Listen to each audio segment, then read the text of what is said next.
Hey guys, and welcome back to another episode of If I May Speak Candidly.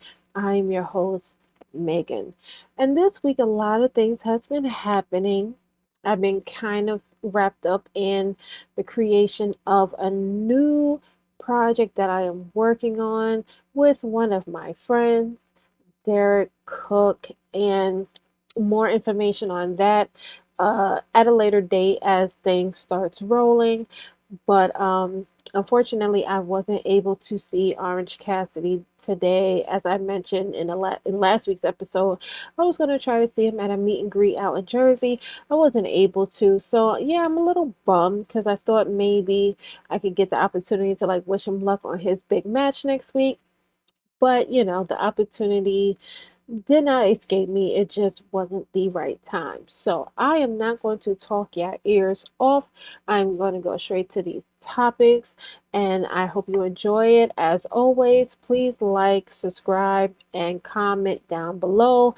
Leave your feedback, your thoughts, your concerns, ideas, and suggestions. I'm open to it all. All I ask is just remain respectful as much as possible. And everything will be copacetic. So, again, thank you for tuning in, and let's get to those topics.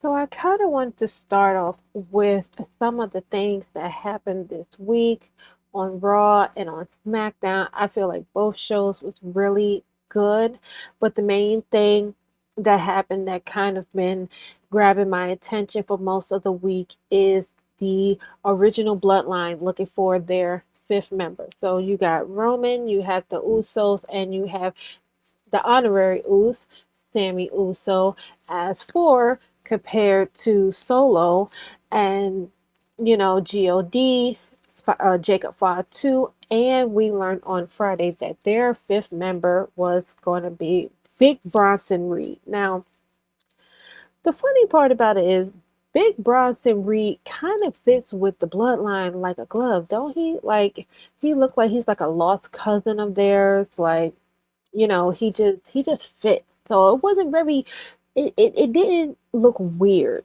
that he was there. I mean, it definitely took a lot of us off guard, but it wasn't too far fetched. And so now that we know that Big Bronson Reed is going to be the fifth member for War Games. We're still trying to figure out who is going to be the fifth member for Roman and his team. Now, I know some people are feeling some type of way. They do not want Cody nowhere near this match. As far as I know, Cody is not scheduled to be at Survivor Series, but who knows? Anything can happen. There is a budding feud between him and Kevin Owens. It would be a very lost opportunity for them not to have a match at the last pay per view of the year. Like, you know, Triple H, don't fuck this up for us, okay? Like, you need to put them in a match. I don't care if it's an Iron Man match. I don't care if it's a First Blood match. I don't care if it's a cage match. I don't care if it's all falls anywhere type of match. Like, it doesn't matter what type of match it is. Just make it bloody, make it gory, because Cody deserves this. Cody deserves to get his lick back for the things that Kevin has been doing, on top of taking Randy out. Like, we just spent like a year and a half without him and you took him out again. Cody deserved to get his lick back with Kevin, but that's neither here or there. We definitely need that match. But back to the bloodline. So we've seen the Usos, Jimmy, Jay, and Sammy going around asking people to be their fifth member. We've seen them ask Rey Mysterio. We've seen them ask Braun Breaker. We've seen them ask um, a couple of other people, but the main person that they asked was Seth Rollins. And, you know, they kind of teased us with the Shield reunion at WrestleMania when Seth came out with the Shield music, dressed like the way he used to when the group was active. And so it will, oh, seeing as how Roman is a good guy now, all right? Like he's a face now. Look, he still has some heelish ways. He still has some heelish ways, but he is supposed to be a face now, y'all. So we have to accept that. To have him and Seth on the same team for the first time in years, I think it will be a great idea. I mean, I would definitely enjoy it. I know that they absolutely like hate each other. Um, you know, Roman almost called him the N word on TV, but I mean, even though he said he did, he was close to saying it. He almost said it. We heard it. We heard the nit. We heard that part. We heard it. Um, so if you could have them two on a team for war games, what does that say for them in the near future? Is there going to be some type of reunion between them two, or would they just be able to coexist on the same brand now that Roman is allegedly taken off of the SmackDown advertisement poster, which means he more than likely will be going to Raw. Um, where the money resides, of course, Raw, Netflix. So, he gotta get that money. Um, would they be able to coexist? Is this the bridge for them to pack up all that animosity over the years and get over it? I guess only time can tell, but SmackDown did end with the original Bloodline getting their ass whooped. Okay, they got packed up on SmackDown, and you know, Jay is telling him like, look, you need to call him. Okay, get over those feelings that you have, get over that animosity, and call him. And of course, Roman's hard-headed self, he don't call him. He don't call the him that Jay is talking about. He calls Paul Heyman. Now, if you really cared about your wise man, as you say you do, Roman, you would have known that Paul got his phone broken months ago. Months ago. That means you was not paying attention to this man. You ain't care about his health, you ain't care about the his safety or anything. Nothing at all. So yeah, he tried to call Paul. He got the number you're trying to reach is not in service. So, he just kind of sat there dumbfounded in pain because he got tsunamied by Big Bronson Reed. So, I mean, that's another thing that him and Steph have in common now. A sworn enemy in Big Bronson Reed. So, you know, I know a lot of people are thinking that call is to Seth. I'm thinking that call is to Seth. I also saw another account. I think it was Sports Kita that kind of posted out what if the person is Brock Lesnar. If you want to pop, you would get Brock Lesnar, but I'm not sure what is the current legal uh his current legalities. Let's just call it for what it is. Concerning the whole Vince lawsuit. So I don't know if being on TV is what Brock can do right now. But if they look, I would enjoy either one, honestly. I would. I kind of do want to see Roman and Seth kiss and make up, and you don't have to be besties. Just coexist. Be nice to each other. Just wrestle side by side with each other, even if it's one last time. I would like to see it. So, um, But overall, this week has been good.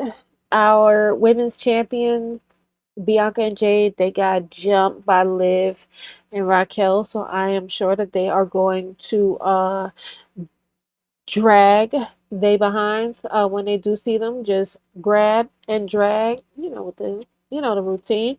Um, and yeah, the New Day is falling apart. Um, the Wyatt Six, they got beat up for the first time. The Wyatt Six got beat up by Karrion Cross and his boys. I thought that kind of had me gagged. That kind of had me a little shocked. Like, cause the Wire Six is supposed to be supernatural. Like they supposed to always win.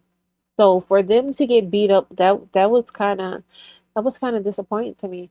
So overall, this week was like really good. Raw and SmackDown. I see it's getting better. With the storylines. Did, back to the tag team. I did not expect Liv and Raquel to get that one up on Bianca and Jay, but they're gonna regret that. So yeah.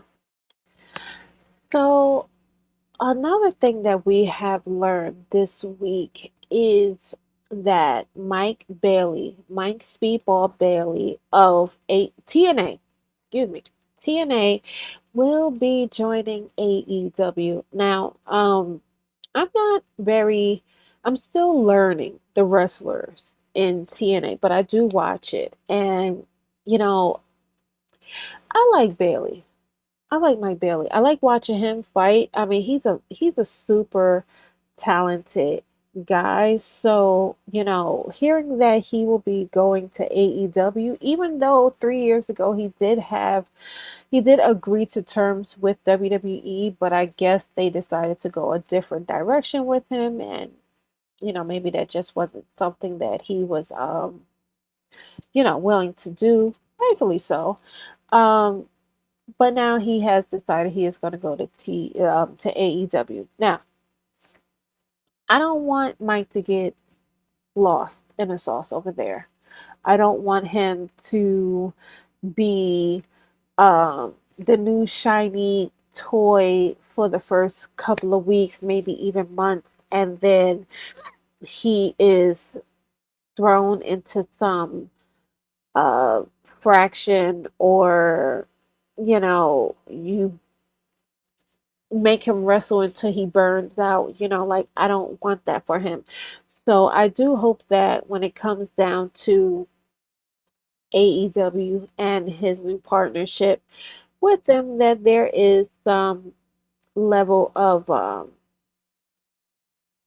I hope that they have an idea of what they want to do with him, what storylines they have in store for him, um, possibly rivalries that he could have. There's a lot of people I would like to see Mike fight. I would like to see him in Ricochet. I would like to see him in Commander. I would like to see him in Hologram.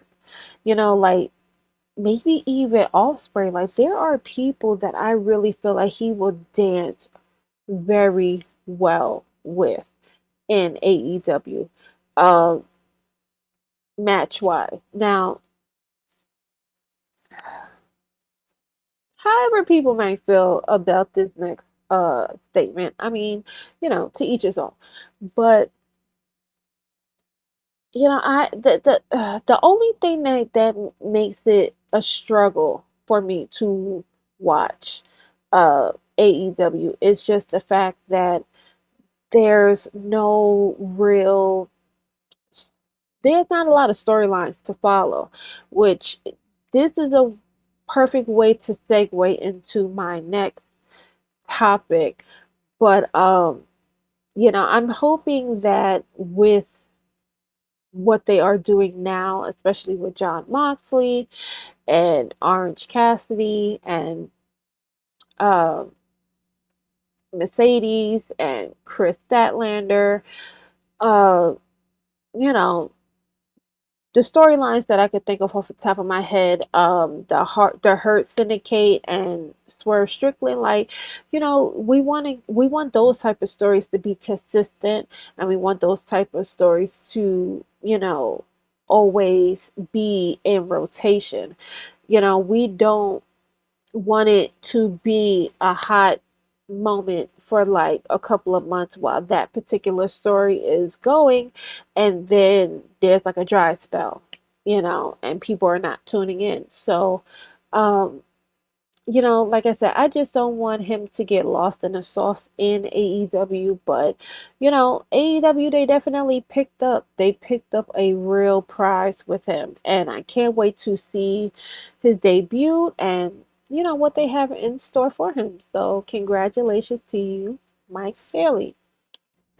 Okay, so like I mentioned, that the last topic was definitely going to segue into this topic, and this is something that came out after my last episode, so I wasn't able to talk about it, but I am going to talk about it now, and that is Jon Moxley and his interview with the New York Post, where he shared that he had a moment with an unidentified backstage personnel who kind of gave him the impression that he or she didn't really give a fuck about the undercard talent, the talent that's not, you know, mid card or main event, um, and how he was very offended by that. And when you have your AEW champion telling a publication that they have had people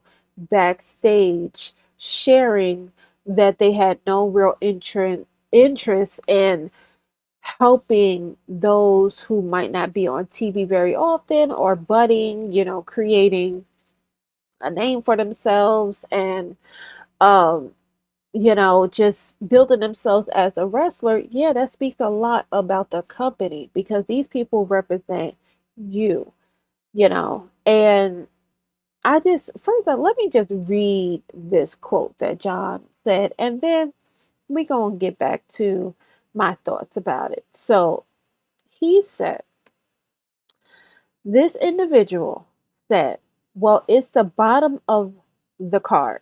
It doesn't matter. It's the bottom of the card. It doesn't matter. Can you imagine saying that like you're fucking fired? Yeah, you're fucking fired. Go work at Sunglass Hut. You should be fucking pistol whipped for saying that. Now, look, I don't agree about getting pistol whipped. All right, YouTube, I'm still new here, so please don't uh, come at me for that. It's Jon Moxley's words, not mine. But um, I do get why he said it. And, although I might not feel as strongly about it as he I do understand why he said it. And it's people like that who hold positions, whether it's producing or as a writer or, photographer, videographer, social media person, whatever. Um, if you are not interested in helping those who are not a big name or not highly known or popular, like a John Swerve, Adam Cole, Adam Page, you're the problem. Like, to be frank, you're the problem. You're the issue. You know, not everybody is going to come out of, backstage and automatically be, loved by the audience or, loved by the fans. It is your job to help build that person up. They can only do so much. They need the guidance of those who are backstage who is supposed to be helping them. And for him to speak so candidly, no pun intended, about this, it shows his love, his passion for this sport. And, you know, I don't know if John has ever held or interested in holding a executive position within AEW, but I feel like he not only he could benefit from having that type of position. Maybe he's not interested. Maybe he just want to be a wrestler. But I think the company would benefit with Jon Moxley being in a position where he can have some type of control, creative control, or even just making sure that the right people is backstage, doing their jobs and not just there because I'm related to such and such and I'm just here because like you want to make sure that you have the right people there. And so could only give Jon Moxley, just all the respect in the world for that because he's been doing this for a long time. He's about 2 years older than me. So, he's been doing this for a long time. And, I know how it feels when somebody is critiquing my work and stuff, or they're just kind of slacking off, and you feel like, hey, somebody who really wants to be here could be here. You don't need to be here. Um, so I totally get it. And, I just think that was a very honorable thing that he said. And yeah, Tony, maybe you want to give John a high position, so therefore he can, whip that damn company into shape. So, guys, thank you again for tuning in this week. I'm sorry if this episode seems rushed or if I'm not necessarily focused. I am still under the weather. Um, and as you can see by the colors in the back, it is nighttime, so I had to do this real briefly, before I could get back to real life responsibilities. Again, thank you all for watching. Please like, share, and subscribe to the channel. Um, I just again, I'm having fun while doing this, and so I just want to keep doing it, and hope that you all continue to tune in, and I will see you next week. Bye.